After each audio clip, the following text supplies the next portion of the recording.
She grew up in a rundown shack in the hills of Tennessee with 11 brothers and sisters. Mama had one on her and one in her for as long as I can remember. Us girls all slept in the same bed. We were real poor. At age 21, she hitched her wagon to a country star. How you getting along, pal? A lot of people think that I hired her because of her big boobs. That had nothing on earth to do with it. Pretty Miss Dolly Parton.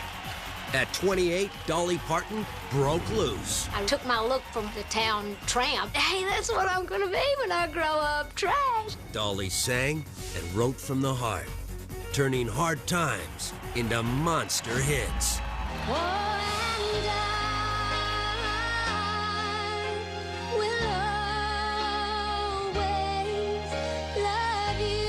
That there is no phoniness about Dolly Parton, and I think that is, in effect, her long suit. Thank you, Kitty. And then there was Hollywood.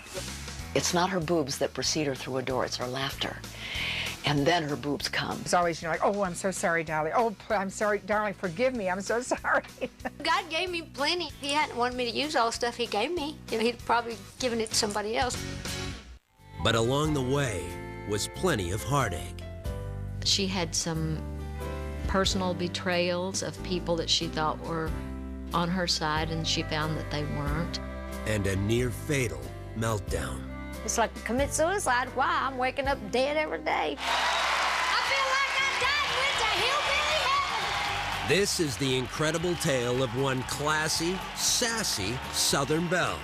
In her words, as only she can tell it. If I see something wagging, sagging, dragging, and bagging, I'm going to get it nipped, tucked, or something. And here I go. This is the story of Dolly Parton, the E, true Hollywood story.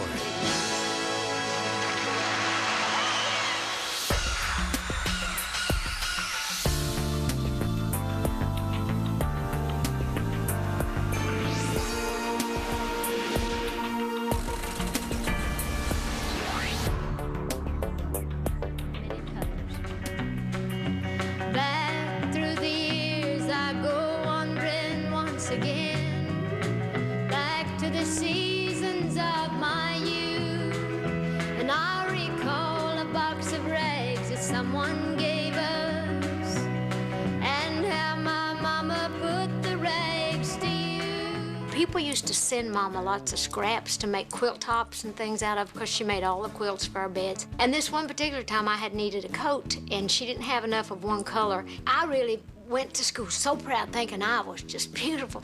And the kids all laughed at my coat and, said it was just rags and we was poor. And I went home so crushed and so hurt and told Mama about it. And that's when she said, we don't have money, but you don't have to have money to be rich. Now, I know we had no money, but I was rich as I could be in my coat of many colors my Mama made for me.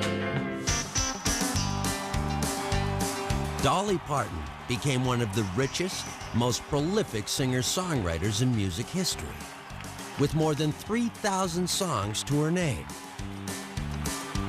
But before she got to Nashville and Hollywood, the gifted country girl had to overcome a lifetime of overwhelming obstacles. Summertime, 1939. The great Smoky Mountains of Tennessee. 17-year-old Robert Lee Parton met 15-year-old Avi Lee Owens.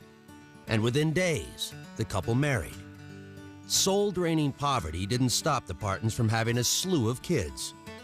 12 in all. On January 19th, 1946, Dolly Rebecca became baby number 4. 6 of us were born at home. I was one of the ones born at home, and the last were born at, in hospitals because Mama had complications, as she would, because she had no real care and no vitamins or any of that like the people are in the mountains. She loved her children, even though she had one on her and one in her for as long as I can remember. Dad Robert supported his family by working the land. In my very early days, my dad was a sharecropper, and we lived on this old woman's farm, and my dad kept up her place. We raised hogs, just enough to kill, not enough to sell, but enough to have, meat for the winter. Home Sweet Home had no electricity and no indoor plumbing. Us girls all slept in the same bed, and if you had to go to the bathroom at night, you were afraid to go out by yourself. In the mountains there, it's scary. And so you'd shake somebody, make them wake up and say, get up, you gotta go outdoors with me. It's not any fun, believe me. And sometimes some of them didn't get up and make it. And I think the Parton family invented the waterbed. Dolly's mom, Avi Lee, struggled to cope. She often suffered bouts of depression. My mother was pregnant so much that she had postpartum depression, and depression is such a mental illness. I don't recall ever going to school a day in my life that I didn't assume or think that my mom would probably be dead when I got home. A lot of that was because we lived back in those old cold houses, a house full of kids, not knowing if they were going to have pneumonia in the wintertime, if she was going to lose any of them, if we were going to have enough food for the winter, how we were going to make it through. Avi Lee had a special way of dealing with her pain. My mom sang a lot and played the guitar, and she would sing us the old folk songs, the old Scot-Irish laments, and, you know, we'd all be crying around, you know, in the living room. Dolly began composing music even before she could read. I was writing songs before I remember it, rhyming things. I started playing the guitar pretty good when I was about 7, and I started writing serious songs then. In 1954, a relative helped the 8-year-old prodigy land a gig on the Cass Walker Show, a Knoxville radio program. My Uncle Bill Owens, who also was a great musician, great songwriter, he really took a special interest in me. Dolly knew what she wanted to do when she was a baby, almost. I believe that. I mean, she knew she wanted to be a star. The first time I ever sang, I was scared to death, of course, but when I heard all that applause and had to sing it again, I thought, wow, this is what I'm going to do. Several years later, Uncle Bill paved the way for Dolly's first record deal. A small label, 800 miles away in Louisiana, agreed to give her a shot. In the studio, the little girl from the hills of Tennessee sang her heart out.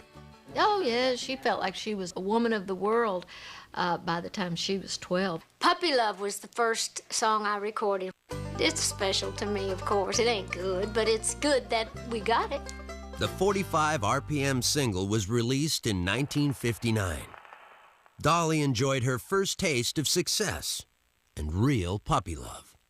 Ed Schuler is the man that owned Gold Band Records in Lake Charles, Louisiana, and he had a son my age. He was just the prettiest thing I'd ever seen in my life. Oh, I just fell so hopelessly in love with him, as he did with me. Of course, when your puppy love turns into a full-grown dog, you kind of rethink some stuff. Johnny and Dolly soon split, and puppy love went nowhere. Still, Dolly was fired up to take on Nashville, the country music capital. Uncle Bill went along for support. 200 miles or so from our home. We would roam around through Nashville, knocking on doors, trying to get somebody to listen to our songs and hear me sing, trying to get on a record label, be on the Grand Ole Opry. Finally, the young performer got her chance. I was probably 12 when I was on the Opry, and you weren't supposed to be on. I just tore the house down, too, which was a great thrill. By the time she turned 16, Dolly was already sporting her trademark look. Well, I'm not a natural beauty. I always, from the time I was a little bitty kid, you know, I didn't have good hair, and I wanted to look so glamorous. I really kind of took my look from what they call the town tramp. We did get to go to town. I just thought this woman was beautiful, and she was considered like the town tramp. And I would say, you know, oh, she's so beautiful. And I'd say, that's how I want to look when I grow up. And Mom would say, oh, she's just trash. And I would say, hey, that's what I'm going to be when I grow up, trash. Still, some of Dolly's assets were genuine. God gave me plenty as it was, and I always felt like, well, if he hadn't wanted me to use all the stuff he gave me, you know, he'd probably given it to somebody else. By 1962, stardom seemed almost within reach. Dolly made her second single, this time from Mercury Records. It was called It May Not Kill Me, But It's Sure Gonna Hurt. Nothing happened with that, and then I went back home, finished high school. The record was not a hit, nor was Dolly with some of her classmates. I was very popular with the boys, but I was very unpopular with some of the snooty girls. The kids locked me in the closet, and I'm scared to death of the dark, and I'm claustrophobic also, and it was like the most horrible thing. They called her a slut, which of course made the boys be nicer to her. They started rumors that she was pregnant, that she was raped. They were awful to her. A lot of the mothers and the people thought I was just trash, and I wasn't really fit for their kids to be around, and their girls were the ones who were screwing around and drinking and doing stuff that I never did. And I wasn't sleeping with the boys, I was flirting with them. In May 1964, 18-year-old Dolly Rebecca Parton graduated from Sevierville High School. We were all sitting there so proud that she was the first one of us to get a high school diploma. And she gets up to say that she's moving to Nashville and she's going to be a star. And all these people that were in that auditorium, they giggled. Those are the same people that rush to meet her when she comes to town.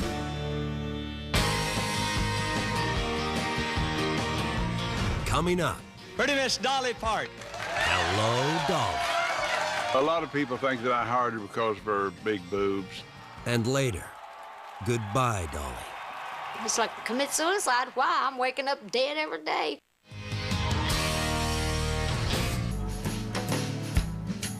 This is Double D, Dolly and Dolly. I've always been intrigued, you know, with love and life, and of course sex is part of that. And I'm a very spiritual person, I'm a very, caring person, but I enjoy being a woman, I enjoy life and love, and all of that has just always felt real natural for me. Before Dolly Parton took the country music capital by storm, she charmed the pants off a good-looking young buck named Carl Dean. I met Carl the day that I got to Nashville in 1964. The last thing I wanted was a boyfriend because I was serious about my music. I was serious about the work, and I thought, I do not want to get distracted because I got my life to get on with. But it was just one of those things that was meant to be. The pair met outside the wishy-washy laundromat. I had put dirty clothes that I'd brought from home in the laundromat. I'd never even used a laundromat, and here comes this guy, so handsome. And I had my little rib tickler on, my little red pants, and my little white belly was showing. So anyway, he just hollered something out the window like, hey, you're gonna get sunburned out here. And I said, well, what's it to you? You know, or something stupid like that. So he pulled over, and we just started talking, and that was it. The first time that he saw her, he said, I saw this girl standing in front drinking an RC Cola.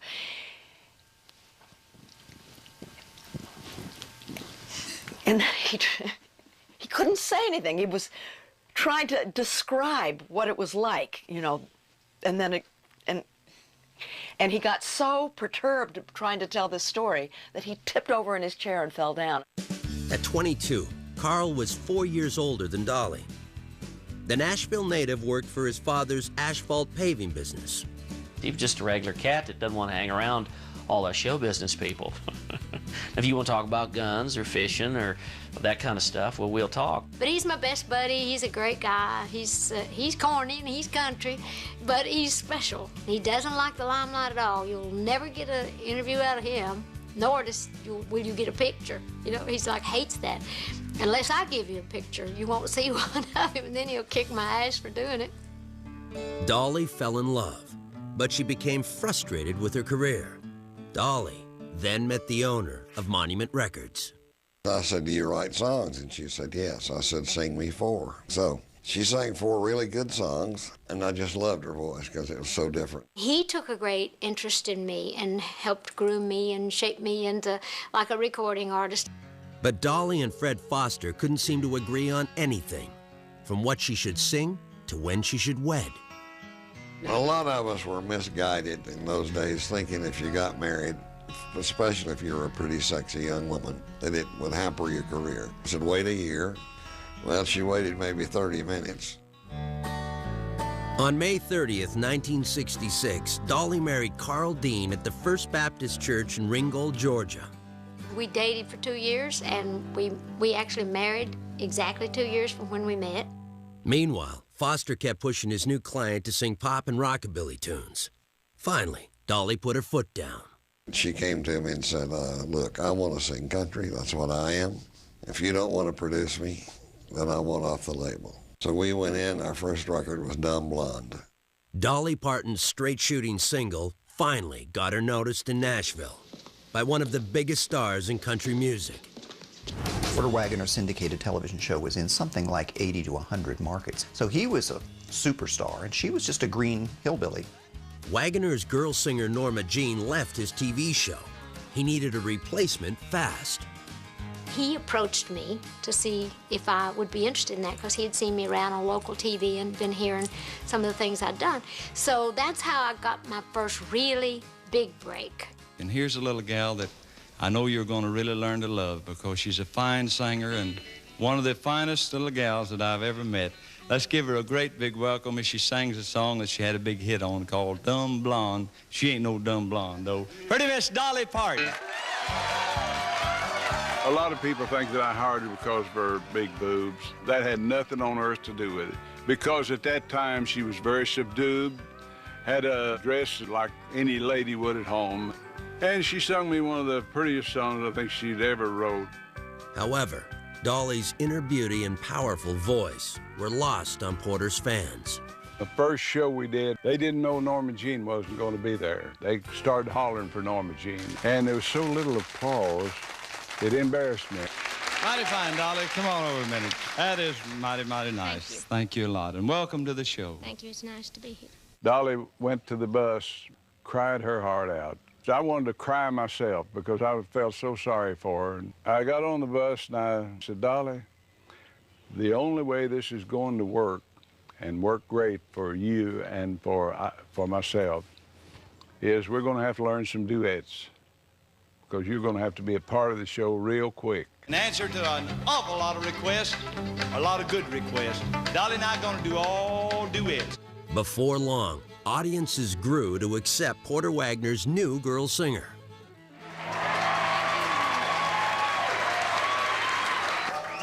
That was very exciting to get to see her on TV. Couldn't hardly get in the living room. Not only all those kids and cousins and neighbors and everything, but it was very exciting. Thank you, Dolly. Next, Wagoner wanted Dolly to switch to his record label, RCA. That meant leaving Monument Records and Parton's good friend, Fred Foster. It hurt. I'm not going to say it didn't. It did. But she was doing what she thought she had to do. Porter immediately went to work on Dolly's stage persona.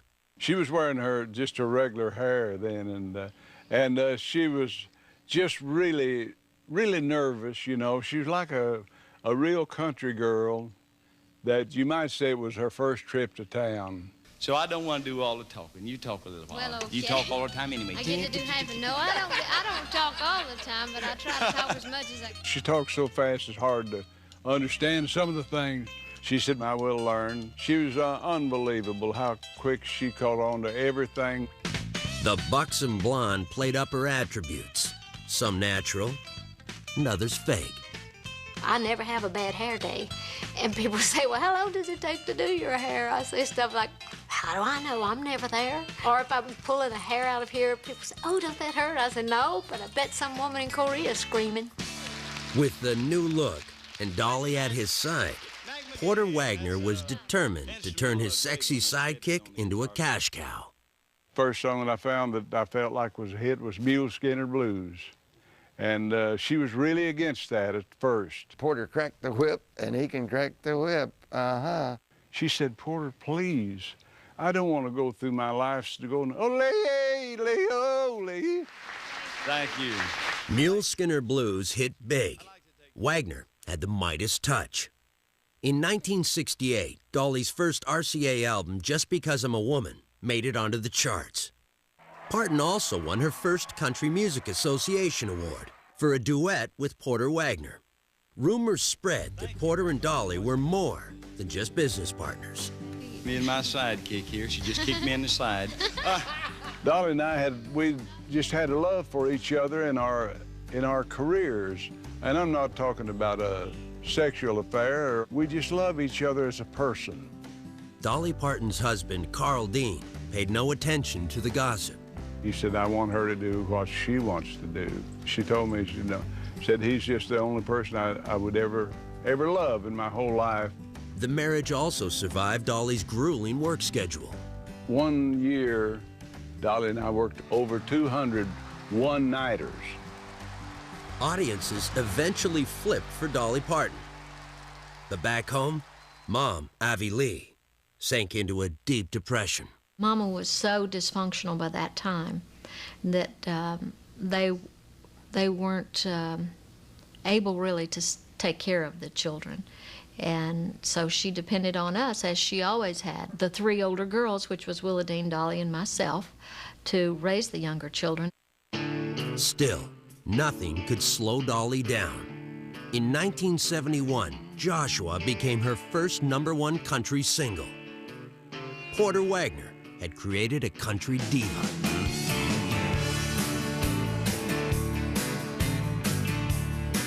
Coming up, here she comes again.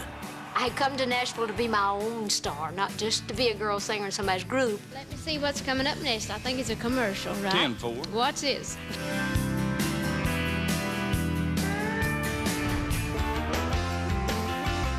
I'm just so proud to be here. There's a bigger world out there for me if I'm willing to go after it. I want to see what all I can do before I die. Dolly Parton became a regular on the Porter Wagoner Show in 1966 and helped launch a new breed of country artist. Dolly quickly made a name for herself. Yet for the next 7 years, Porter Wagoner ran the show, acting as Parton's manager and producer. We worked very close together. We had a lot of duets as well as my single records and his single records. And we both were on the show, and the show was getting bigger and bigger. How you getting along, pal? Together, Wagoner and Parton cranked out 21 hit records.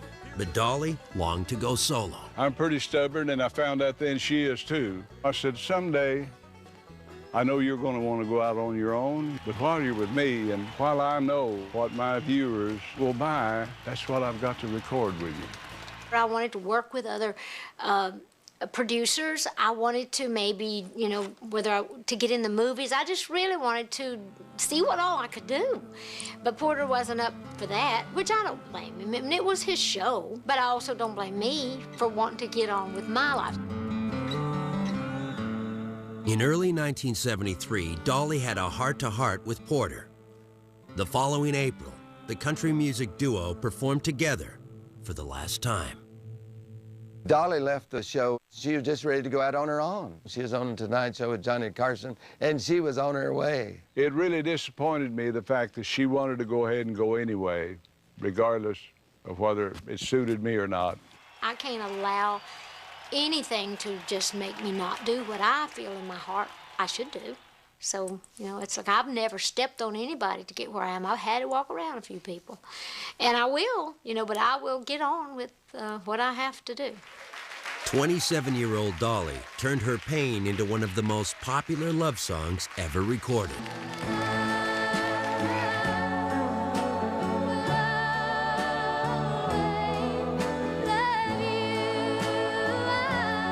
This one had all those feelings mixed up in it. I did love Porter, and I hated him too, you know, when we were going through that. And it was like one of those love-hate relationships, but in the kind that one of those people that just brings out absolutely everything in you up, like the good and the bad. That's why she wrote the song, you know, and she will always love me, and I know I will her, because she's a wonderful lady.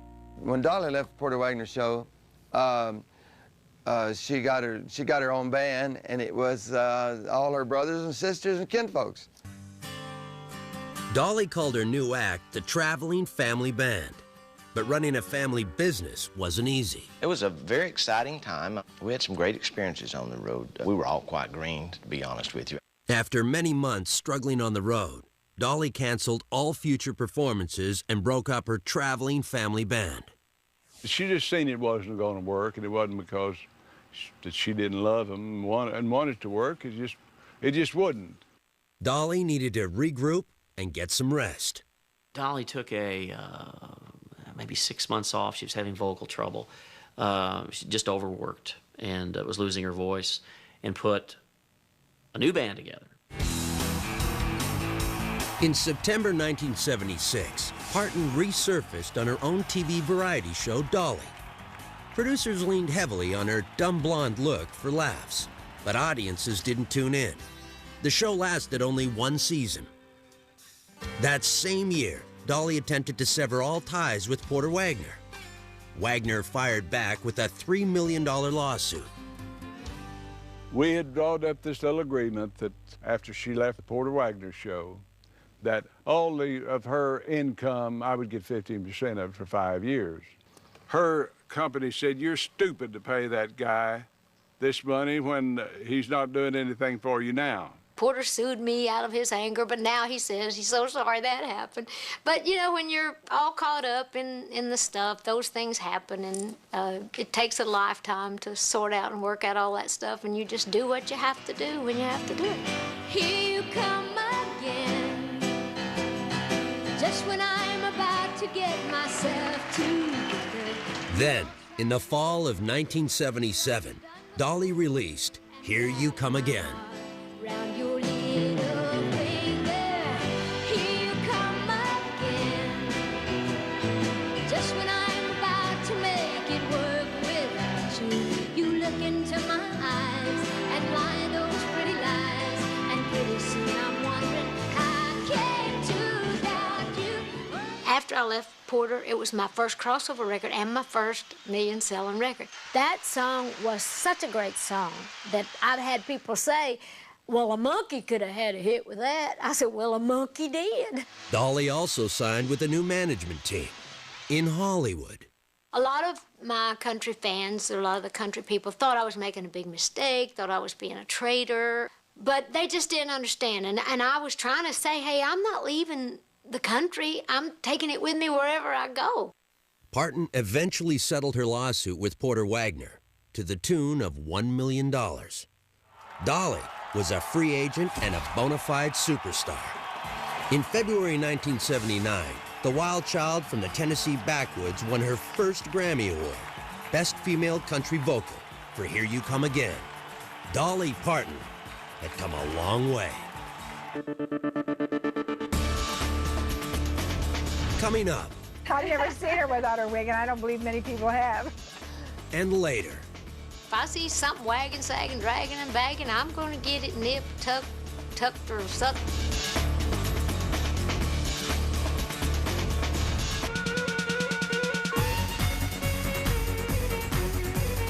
I always wanted to be pretty and sexy. Now, whether I made it or not, I don't know. It's like if I didn't, it's not because I didn't want to be. And I have no taste, no style, so I'm not under the gun in any way. In October 1978, 32-year-old Dolly Parton stunned Nashville when she appeared on the cover of Playboy magazine. Well, some people say I'm a sex symbol, but a lot of people disagree. I mean, I'm more like a cartoon, I think. But there's a lot of, you know, old redneck boys out there that like it, and truck drivers, whatever. And I think a lot of people just couldn't believe that anybody walk around looking like that, being serious about it. But I was serious about it. But they also, if they spent enough time with me, they realized that I looked totally artificial, but that I was totally real. Still, the controversy didn't stop the Country Music Association from naming Dolly Entertainer of the Year. In 1979, Hollywood called. 20th Century Fox signed Parton to a 3-picture deal. First up, a comedy titled 9 to 5. Dolly's co-stars were seasoned pros, TV star Lily Tomlin, and Oscar-winning actress Jane Fonda. Dolly brought sex appeal and pizzazz to the movie. It was more than frosting on the cake. I mean, it was like the wedding person on the top of the cake. I mean, it was a dream come true. Violet, we're not criminal. You're not a criminal. It was an accident. Well, we're criminals now. We've just stolen a corpse from a hospital. That sounds like criminal to me. We'll take it back. We'll just turn around and take it back. Oh, we'll get caught if we go back now. You think they're going to listen to us? Would you two please stop arguing and think about where we can lay our hands on some cement? She memorized the entire script. She thought that when the movie started, she was supposed to know the entire script by heart, and she did. Dolly's professionalism impressed her Hollywood colleagues.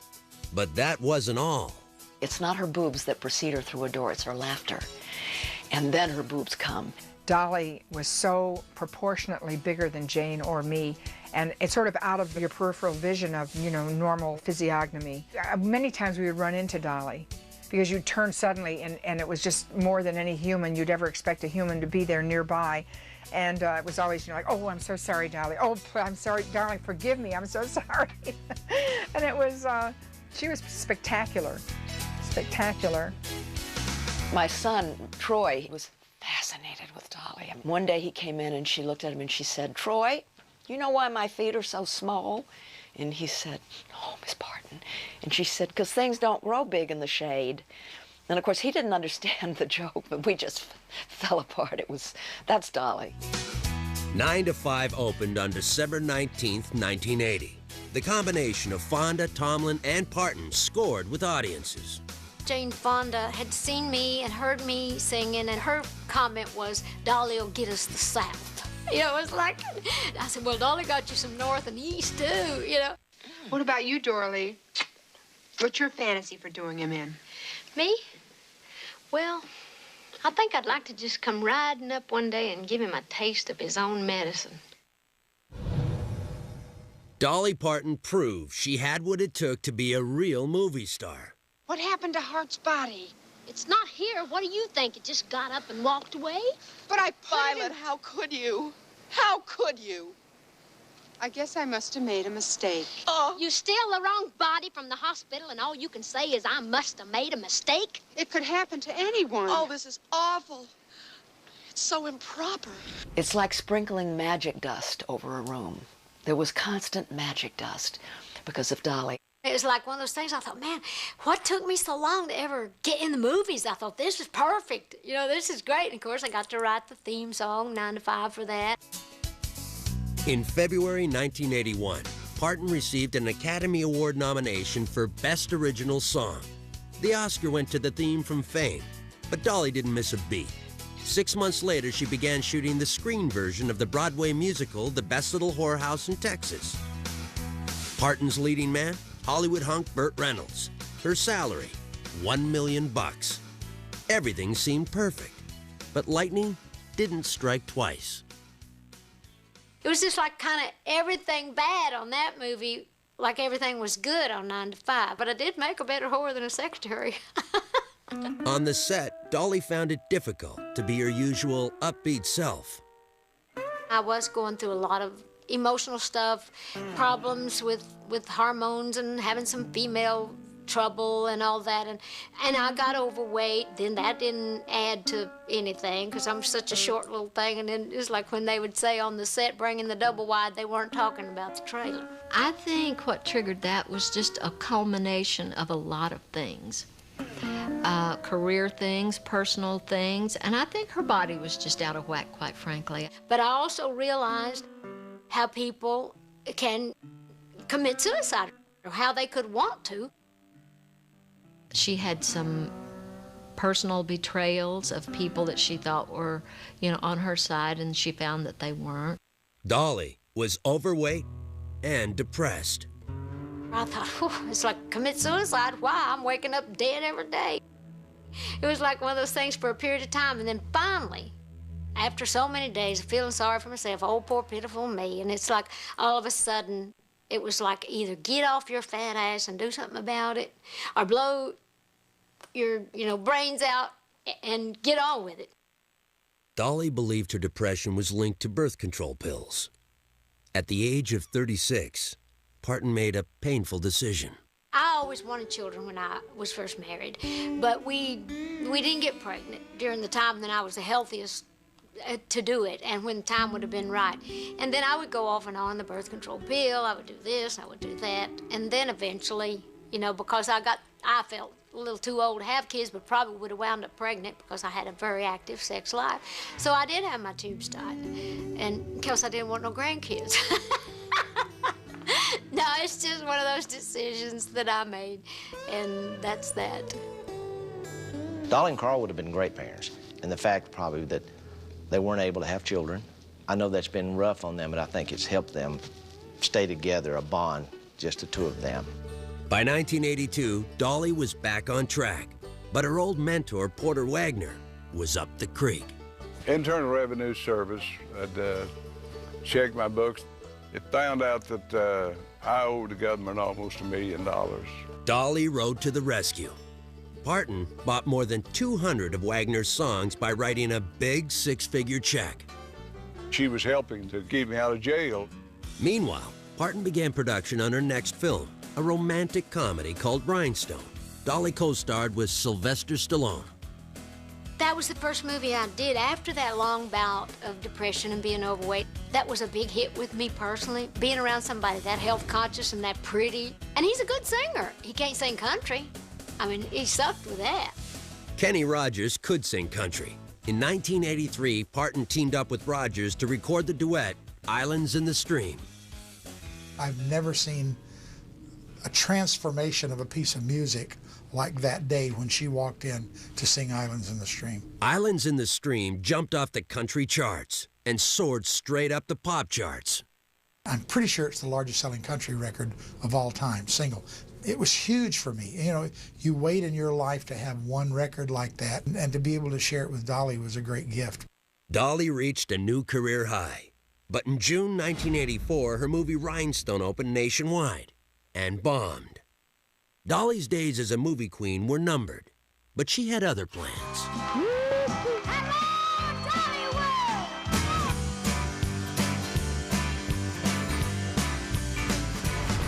Coming up, Friends Forever. This is the facts I got from Dolly. Show you where you won't think I'm just making this up.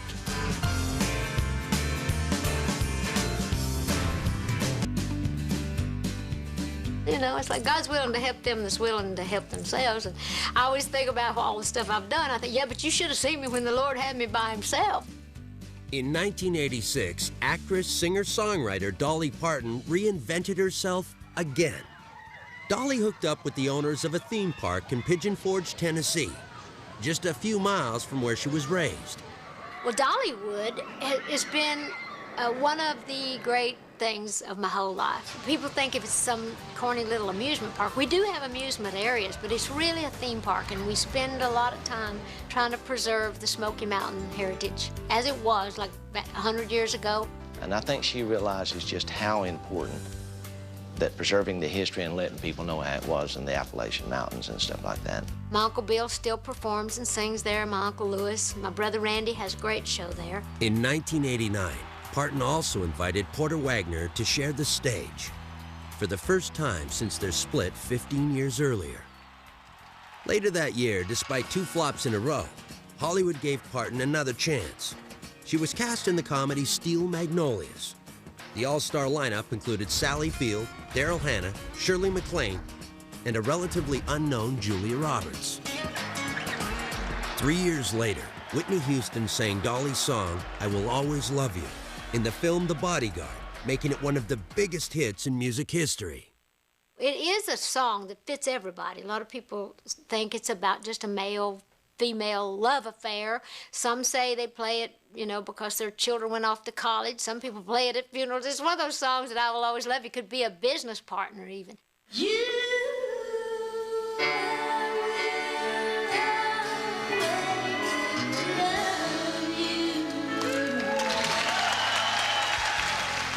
On January 19th, 1996, Dolly Parton hit a milestone. She turned 50, but age meant nothing to Dolly. I look at myself like a show dog or a show horse. You know, you got to keep them groomed. It's like, and if I'm just one of those people, and I've said it before, if I see something wagging, sagging, dragging, and bagging, I'm going to get it nipped, tucked, or sucked, or whatever. I'm so impressed with how great she looks. Every time I see Dolly, she's different, you know, and we always laugh at each other because I used to go get a lot of liposuction, and every time I'd go for liposuction, she'd say, oh, Kenny's been back to Jiffy Suck again.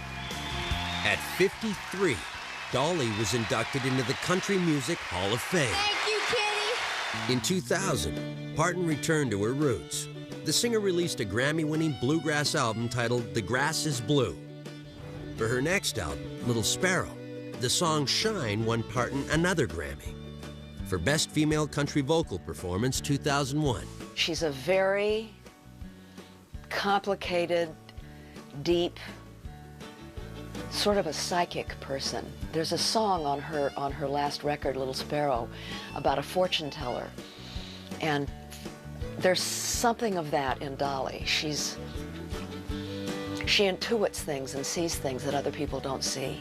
What you see is what you get. When you listen to her music, it's a bit like a chronology of her life. When you go back and you hear all the stuff she's come through, the bluegrass songs she wrote about her childhood and all this, you do get a sense of what Dolly Parton, the person, is all about. In the summer of 2004, Dolly's former singing partner, Porter Wagoner, was on the receiving end of a remarkable gift worth more than $1 million.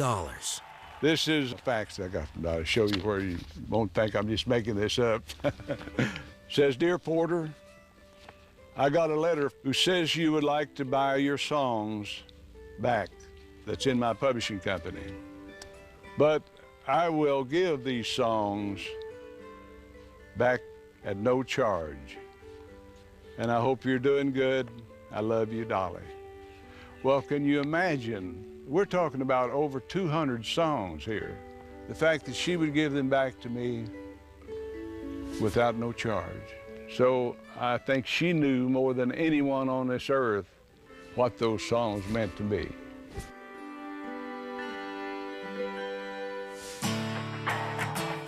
From poor country girl to music legend, from Hollywood to Dollywood. It's been an extraordinary journey. Along the way, Dolly Parton took a tattered coat of many colors and turned it into one color, solid gold. There's nothing you can say that sort of comes up to her whole persona and presence. There's something else going on. Dolly is good in her skin. Dolly owns her space. Underneath everything, she is a great beauty. And that's why I think people love her so much. She has soul. There is no phoniness about Dolly Parton, and I think that is, in effect, her long suit. I think that's what's going to keep her where she is, because she doesn't have to pretend to be somebody. She can just be herself and survive. Well, in 20 years, hopefully I can look back on my life and think, well, you know, I did it. You know, I worked in the music, I was a songwriter, and of course I want to be more involved in business things, and I'll probably still look like a tramp.